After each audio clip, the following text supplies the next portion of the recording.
kami mengemudi lebih dari 800 km untuk mereview mobil ini.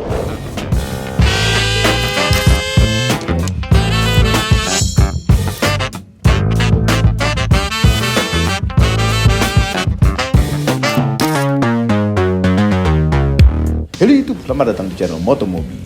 Ini adalah segmen Motomobi Retro. Melalui segmen ini kami akan mengulas mobil-mobil keren yang pernah ngetop di masa lalu dan masih mengundang banyak perhatian di masa kini. Ini adalah Datsun Legendary yang punya sejarah panjang di pasar global. Datsun yang satu ini begitu digemari oleh para penghobi otomotif, termasuk Indonesia. Mobil dengan kode bodi P510 ini dipasarkan di Jepang dan sejumlah negara lain dengan nama Bluebird, bukan taksi. Sedangkan di Indonesia menggunakan nama yang disesuaikan dengan kapasitas mesinnya. Ada yang 1300, ada yang 1400, dan 1600. Zaman dulu, Datsun 510 ini salah satu pilihan bagi konsumen yang suka dengan pengendalian tinggi saat berkendara. Kami sebenarnya punya mobil ini dan ngejogrok. Sudah dijadikan 2 pintu pula. Oke, tampilan bodinya. Datsun 510 ini punya bentuk yang sederhana dan syarat garis tegas. Oleh karenanya, konsumen Indonesia menjuluki mobil ini dengan nama Datsun Kotak. Di kelasnya, mobil ini dibekali performa mesin yang baik dan karakter suspensi yang setara dengan mobil buatan Eropa, independen. Berkat kedua aspek tersebut, Datsun 510 sering digunakan dalam ajang motorsport. Bahkan tidak jarang juga sukses mengantarkan penggunanya untuk naik podium. Review Datsun 510 ini akan dilanjutkan oleh paman-paman itu. Paman Didot, ayo lanjutkan reviewnya. Ya, lagi-lagi Datsun, tapi kali ini Datsun 510 atau orang Indonesia sering bilangnya Datsun Kotak. Padahal ini tipenya bukan Datsun Kotak, tapi Datsun Bluebird atau versi ekspornya bilangnya Datsun 1300 atau 1400 atau 1600. Tapi kode bodinya adalah 510. Jadi kami sudah lama pengen banget mereview mobil ini, tapi kok rasa-rasanya yang ini unit yang kami suka. Dandanannya, looks-nya, kemudian mungkin alasan sentimental. Datsun 510 pertama kali hadir itu di Tokyo Motor Show tahun 67. Kalau nggak salah tanggal 15 Agustus 1967. Alasan Nissan untuk menciptakan Datsun 510 ini adalah untuk menciptakan sebuah mobil yang simple, mudah dirawat, mudah dikendarai, memenuhi kebutuhan orang-orang atau konsumen di Jepang yang sedang rising.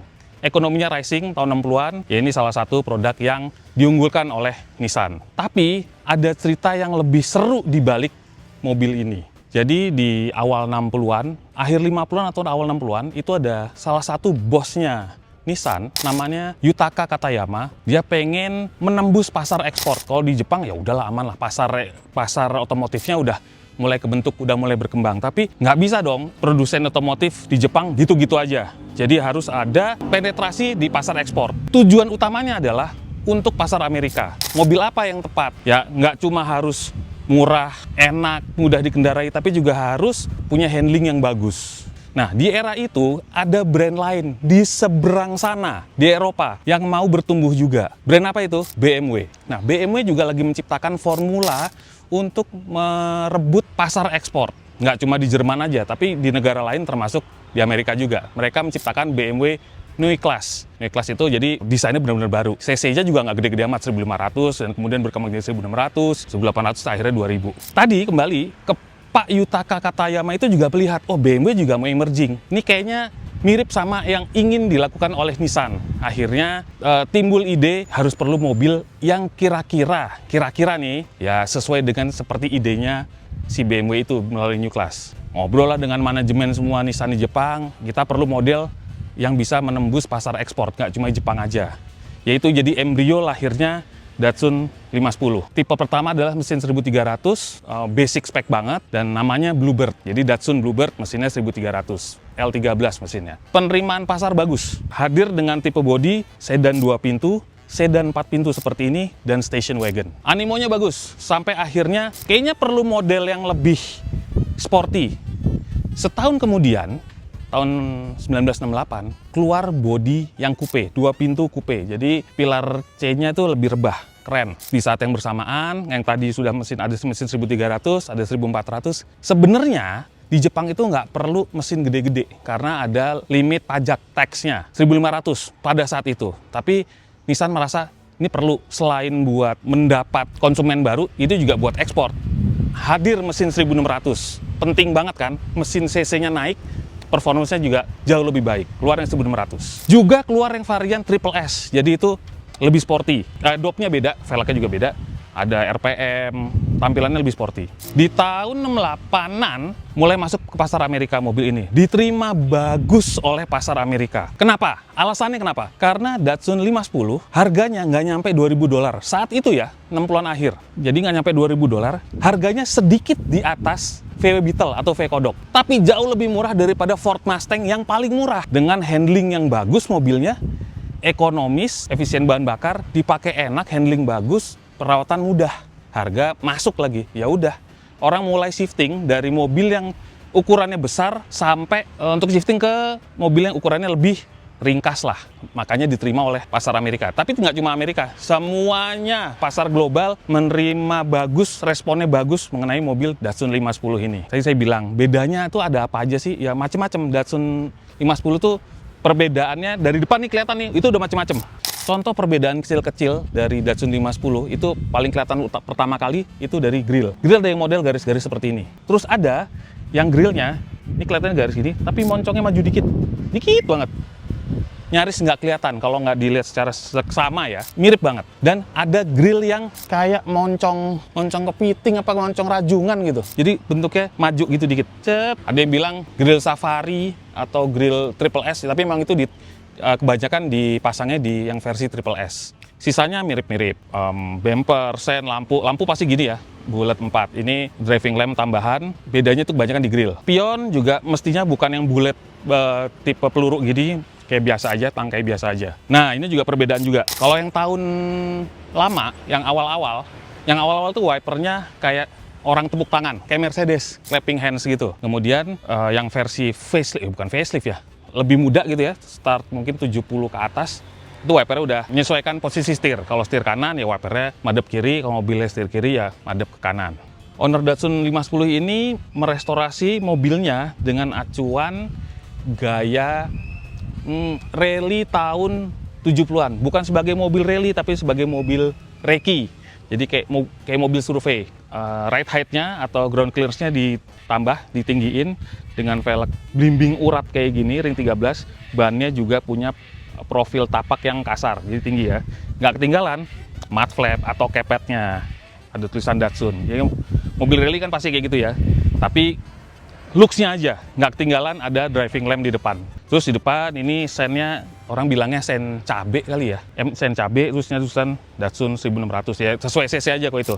Tapi ada juga tulisan Bluebird, kalau nggak salah gitu. Oke, spion selalu tanduk, sampingnya gini. Nah ini alasan kenapa di Indonesia sebutnya Datsun kotak. Mobil ini syarat banget garis lurus. Sampai ada aksen di bodinya, di pinggulnya itu juga garis lurus. Ini kelihatan banget kalau orang Indonesia senang banget ngasih nama Datsun kotak, yang gampang aja. Tapi karena di saat itu produk Datsun yang masuk ke Indonesia yang garis-garis tegas bodinya ya Datsun 510, dikasih julukan Datsun kotak. Di belakang ini varian lampunya aja ada macam-macam. Kalau yang 1300 biasanya lampunya tuh simple banget, nggak banyak aksen chrome. Kalau ini model lampunya ini yang default lah, yang paling sering digunakan, common model yang ini.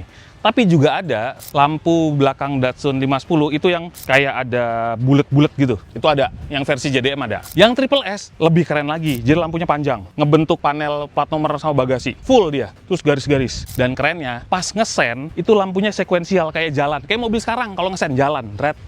Padahal itu mobil tahun 60-an akhir. Bumper ya standar gini ya, bumper chrome. Udah sih, ini makanya ada Datsun 510. Sebenarnya kok yang versi Indonesia, Datsun 1600, nggak pernah ada emblem 510. Ada tulisan 4 speed, penting banget. Karena ada juga yang versi 3 speed. Dan itu 3 on 3 di setir kolom. 4 speed juga ada yang setir kolom juga. Tapi kalau 4 speed, rata-rata sudah floor shift atau persneling tongkat lantai. Versi non-Indonesia, di luar sana, terutama JDM, itu ada yang otomatis. Matic-nya juga ada yang di setir kolom, ada yang tongkat juga. Jadi ada 3 speed otomatis di Datsun 510. Bagasinya cukup lah ya. Di balik sini ada tangki bensin, dikasih sekat. Tapi naruh koper yang ukurannya medium masih lumayan lah. Tas-tas gitu aja, travel bag masih oke. Kemudian di bawah sini ada ban serep. Rasain jadi penumpang belakang Datsun 510. Nah, empuk loh. Ternyata empuk jok belakang. Dan ini masih asli loh. Ini masih ada besi-besinya, aksen bahannya juga masih ori. Nah, duduk belakang oke, agak ke bawah sih, duduknya agak di lantai, tapi ya ini salah satu yang bikin dia nyaman karena joknya di bawah tapi empuk. Duduk belakang visibilitas juga oke, headroom ya lumayan lah gitu ya. Tapi karena ini keuntungan juga mobil kalau desainnya kotak-kotak tuh pilarnya jelas, nggak terlalu tebel. Jadi enak buat visibilitas. Duduk belakang aja bisa ngeliat sana sini oke. Nah, di belakang tuh mestinya ada asbak. Oh, ada. Ini ada asbak. Oke, nggak ada headrest, nggak ada seat belt. Pokoknya belakang basic banget. Oke, duduk depan gimana nih? Mestinya enak sih, karena legroomnya juga oke. Kita coba duduk depan ya. Nah, duduk di posisi driver. Tuh kan oke kan? Visibilitas bagus kan? Pilarnya slim, dashboardnya rata, semua instrumen jelas. Nah, ini karena 1600 dan tahun muda, ini mobil tahun 72, jadi personalnya tongkat. Aslinya rem tangannya bukan rem tangan, rem parkirnya nggak di sini. Semua Datsun 510 tuh di sini. Tarik gini, kayak handle payung, umbrella grip. Tapi mungkin ya ini seiring berjalannya waktu, ya mungkin nggak enak lah. Mekanismenya juga udah mungkin nggak optimal lagi. Setir aja ada macam-macam. Ini kelihatannya aslinya itu ada ringnya di bawah, mungkin patah karena dipakai buat klakson kan. Mungkin orang dulunya klaksonnya dari ringnya jadi patah. Yang versi Triple S itu setirnya ada option yang palang 3, bagus deh, Izumi. Kalau yang Triple S itu ada RPM-nya, jadi lebih komplit lah instrumennya. Ini nyalain lampu sini.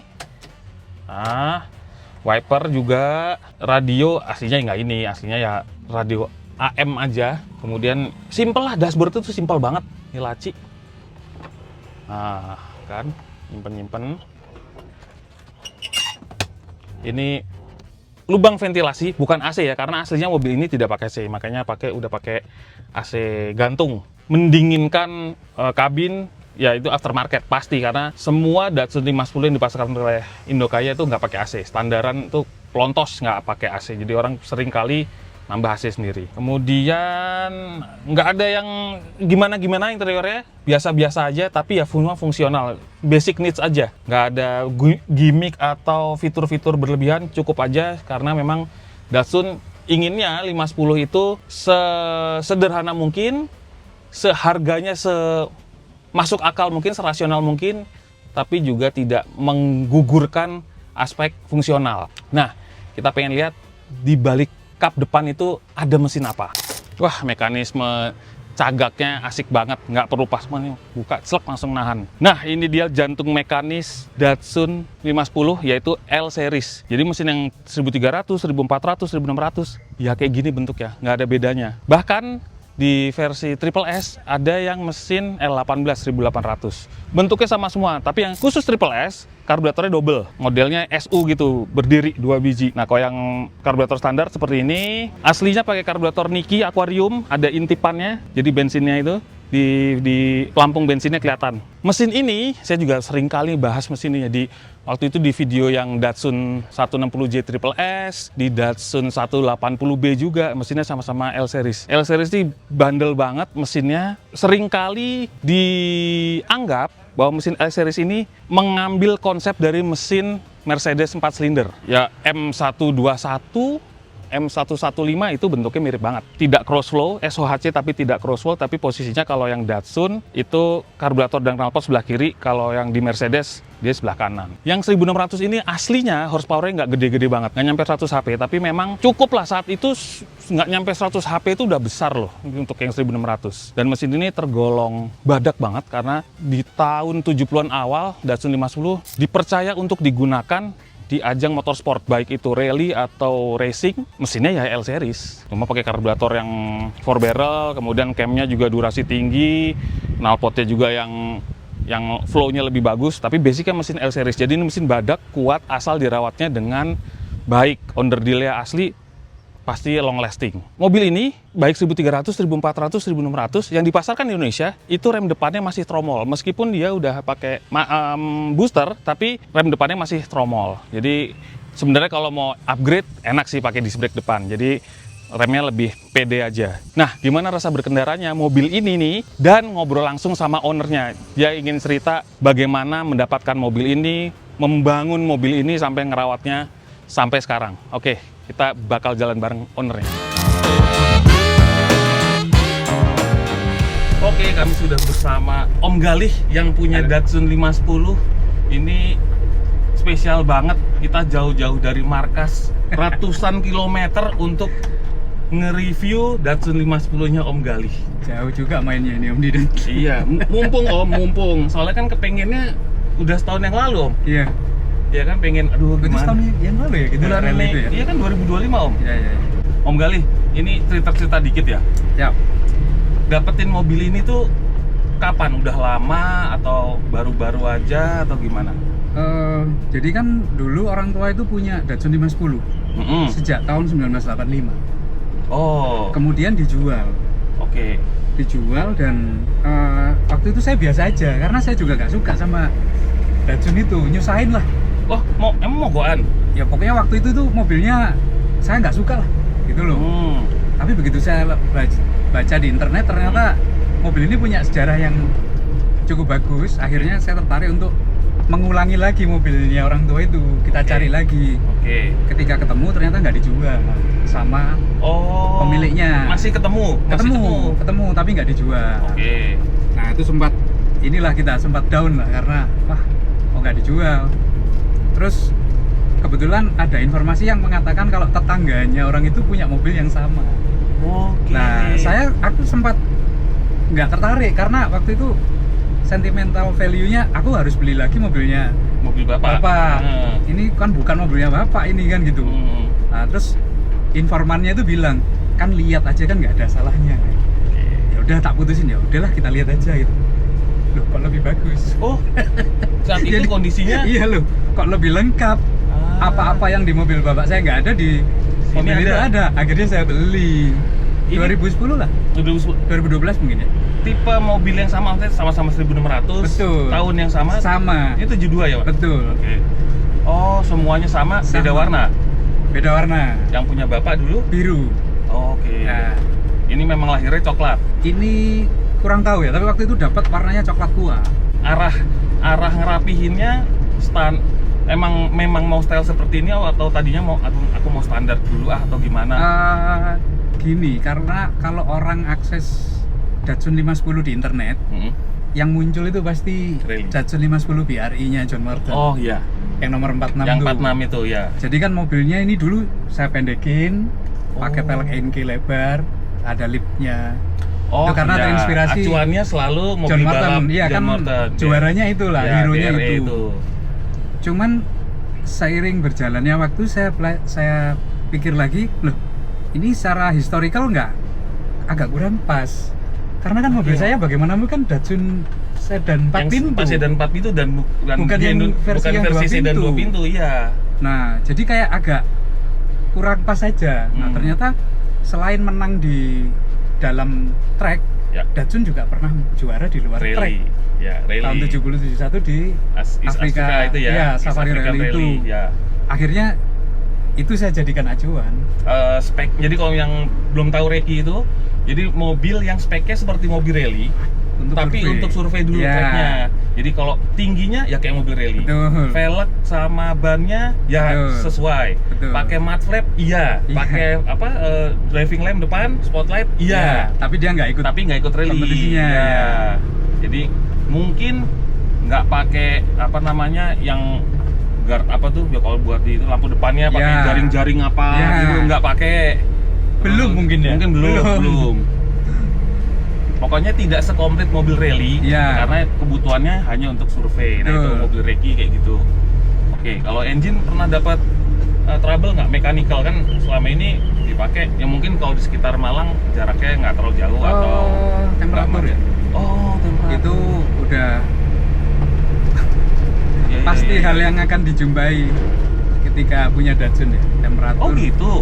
Mungkin karena desain mobil tahun ini sudah nggak relevan dengan kondisi iklim jalan raya dan iklim sekarang ya. Betul. Di saat Jadi dulu ya- mungkin nggak pakai AC, misalnya, Betul. ya kan, nggak pakai AC jadi nggak ada beban. Betul. Iya. Ya. Terus Pakai obat anti panasnya kan fan Karimun. Suzuki Karimun. Fan Karimun adalah obat obat anti obat panas. kompres ya kan. Betul. Nah, di Malang ini montirnya sedikit atau banyak atau Wah, ini menarik. Jadi ketika saya dulu pakai bengkel langganan bapak dulu. Iya. Jadi